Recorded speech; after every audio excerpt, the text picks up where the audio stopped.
Iniimbestigahan ngayon ang mga palyado o manong proyekto sa Davao City. Ininspeksyon na nga po yan ng Independent Commission for Infrastructure o ICI. Narito po ang report ni Bril Montalvo.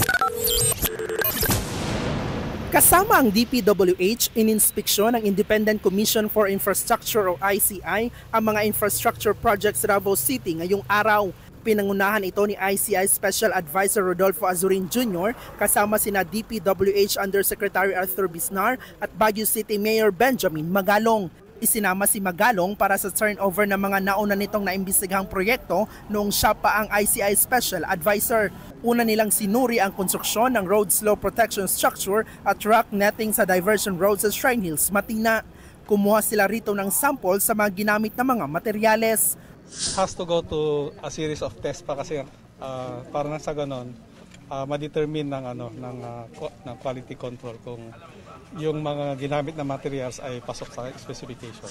Sunod nilang pinuntahan ang flood control project sa Matina, Gravahan. 2023 lang ito natapos pero nasira agad ang ilang bahagi dahil umano sa sunod-sunod na pag-ulan at baha. Kaya ang mga residente gumawa na lang ng pansamantalang daan na gawa sa kahoy. May mga residente na rin umanong na-aksidente at nahulog dito. Supposed to be, merong specific na time frame na at least siguro mga 5 years.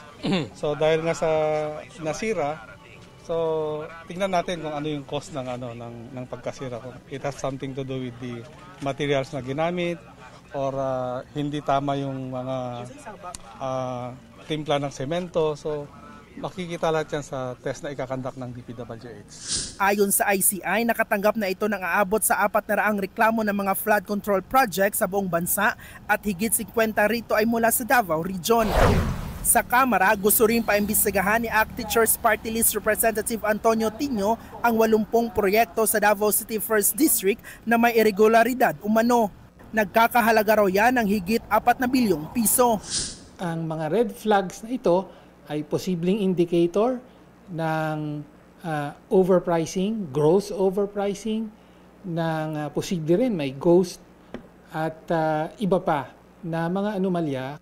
Wala pang pahayag si Davao City 1st District Representative Paulo Duterte kaugnay rito. Nagbabalita mula sa frontline, Bril Montalvo, News 5, Mindanao. Mga kapatid, ako po si Ruth Cabal. Dito tayo sa totoo, dito tayo sa True FM. Mag-follow at mag-subscribe din po kayo sa aming social media accounts at True Network PH. Diyan po yan sa aming X na dating Twitter, sa FB, sa Instagram, sa YouTube, sa TikTok at sa mga podcast. At syempre, tutok din po kayo sa Signal True TV Channel 19.